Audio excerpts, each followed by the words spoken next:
Hello दोस्तों। तो कैसे हो आप सब लोग। हमारा इंग्लिश ग्रामर में टॉपिक चल रहा था नाउन। तो हम नाउन में आज आगे बढ़ते हैं। तो आगे है हमारा नाउन्स एंड जेंडर्स। जेंडर मतलब कि लिंग, स्त्रीलिंग पुल्लिंग जैसे होते हैं। तो इसमें हम देखते हैं masculine gender, feminine gender, neutral और कॉमन जेंडर। तो जो मैस्कुलाइन जो होता है वो पुल्लिंग होता है, मतलब जो पुरुषों के लिए यूज़ होता है, जैसे कि बॉय मतलब लड़का, फादर मतलब पिताजी, और अंकल, अंकल मतलब आपके चाचा मामा जो भी है। और फेमिनाइन, फेमिनाइन लड़कियों के लिए यूज़ होता है, जैसे गर्ल, मदर, सिस्टर, इनके लिए फेमिनाइन जेंडर का यूज़ होता है। और न्यूटर जो कि मतलब जो निर्जीव वस्तु होते हैं उनके लिए यूज़ होता है, जैसे टेबल, चेयर, पेन, ऐसी चीज़ों के लिए। और जो कॉमन होता है, जो कॉमन जेंडर होता है, उसमें मतलब हम बता नहीं सकते कि वो लड़के के लिए आया है या लड़की के लिए आया है। जैसे टीचर, टीचर लड़का और लड़की दोनों होते हैं। स्टूडेंट, स्टूडेंट भी लड़का लड़की दोनों होते हैं। डॉक्टर, बेबी, चाइल्ड, ये सब कॉमन जेंडर में आते हैं। अब हम आगे देखते हैं। अब हम मैन, वुमेन और मेल फीमेल में अंतर देखते हैं। हम मैन और वुमेन का यूज़ प्रोफेशन के लिए करते हैं। जहाँ भी हम प्रोफेशन की बात करते हैं, मतलब काम वगैरह की बात करते हैं, वहाँ हम मैन और वुमेन का यूज़ करते हैं।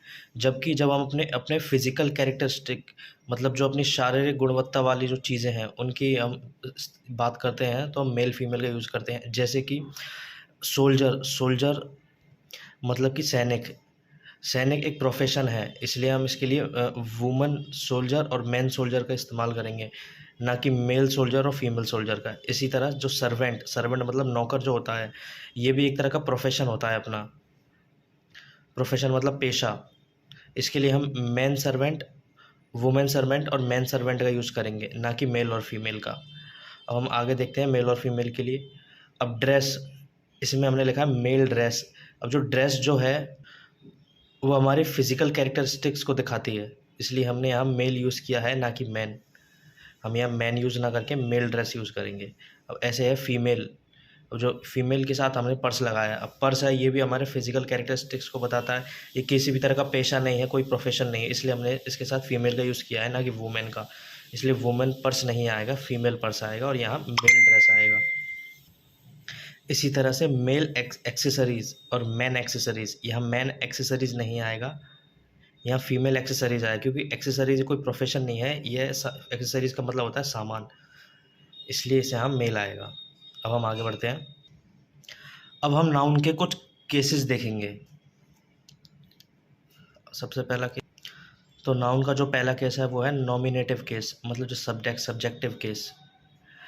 इसमें हम देखते हैं when a noun is used as the subject it is said to be in the nominative case. मतलब जब हमारा नाउन सब्जेक्ट, मतलब जो कर्ता की तरह व्यवहार करेगा, तब हम उसे नॉमिनेटिव केस में डालेंगे, हम उसे नॉमिनेटिव केस कहेंगे, सब्जेक्टिव केस कहेंगे। जैसे कि Mohan did the work, Mohan ने काम किया। अब यहाँ जो मोहन है ये हमारा सब्जेक्ट है, इसलिए ये जो नाउन है ये सब्जेक्टिव नाउन है। इसी तरह ये हमारा जो वाक्य हो गया सब्जेक्टिव केस में हो गया। अगला जो हमारा वो आता है objective case. When a noun is used as the object it is said to be in objective case. मतलब जब हमारा नाउन ऑब्जेक्ट की तरह काम करेगा तब वहाँ ऑब्जेक्टिव केस होगा। जैसे कि आई हेल्प्ड प्रिया, मैंने प्रिया की हेल्प की। तो जहाँ यहाँ जो प्रिया है ये नाउन है और ये ऑब्जेक्ट है इस वाक्य में, इस तरह ये ऑब्जेक्टिव केस है। अगला जो केस है वो है पजेसिव केस, ये हमारा सबसे इम्पोर्टेंट केस है, पजेसिव केस। इसमें हम देखते हैं when a noun denotes ownership, possession, it is said to be an positive case. मतलब जब हमारा जो नाउन है वो ओनरशिप मतलब मालिकाना अधिकार बताता है, पोजेशन बताता है, तो वह पॉजिटिव केस होगा।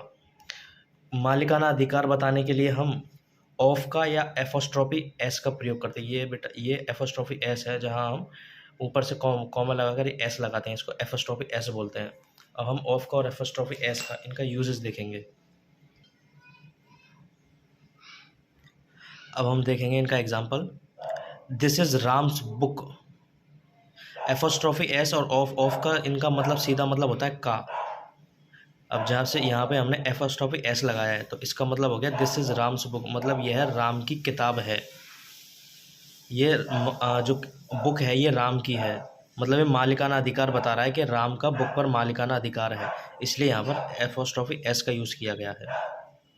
अब हम यूजेस ऑफ एपोस्ट्रोफी एस, अब हम एपोस्ट्रोफी एस का यूज़ देखेंगे।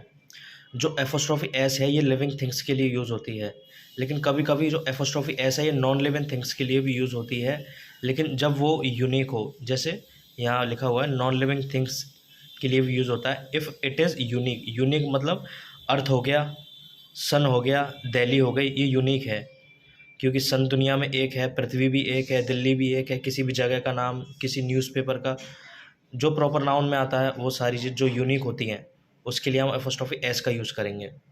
और जो ऑफ है, ऑफ लिविंग और नॉन लिविंग दोनों चीज़ों के लिए ऑफ का यूज़ करते हैं, लेकिन एपोस्ट्रोफी एस का यूज़ सिर्फ लिविंग थिंग्स के लिए करते हैं। नॉन लिविंग थिंग्स के लिए भी करते हैं, लेकिन जब वो यूनिक हो बस। अब हम इनका एग्जाम्पल देखेंगे।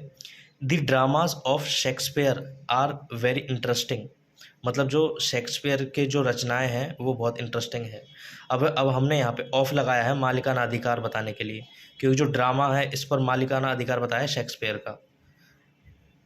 ऑफ यहाँ मालिकाना अधिकार मज पॉजेसिव बता रहा है। अब इसका अगला देखते हैं हम।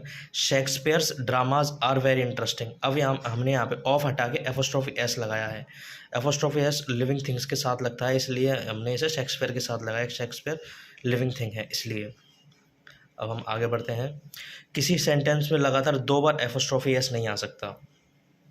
जैसे राम्स अंकल्स फ्रेंड, मतलब इसका मतलब क्या होगा, राम का अंकल का फ्रेंड, ये गलत है। 2 बार एपोस्ट्रोफी एस नहीं आ सकता, इसलिए हम एक एपोस्ट्रोफी एस हटाकर ऑफ का यूज़ करेंगे। फ्रेंड ऑफ राम्स अंकल, अब ये सही है। आगे राम्स एंड मोहन्स बुक, ये सही है, राम्स एंड मोहन्स बुक, क्योंकि यहाँ दोनों के बीच में एंड आ गया है।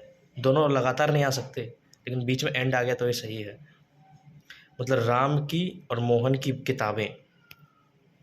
अब हम आगे बढ़ते हैं।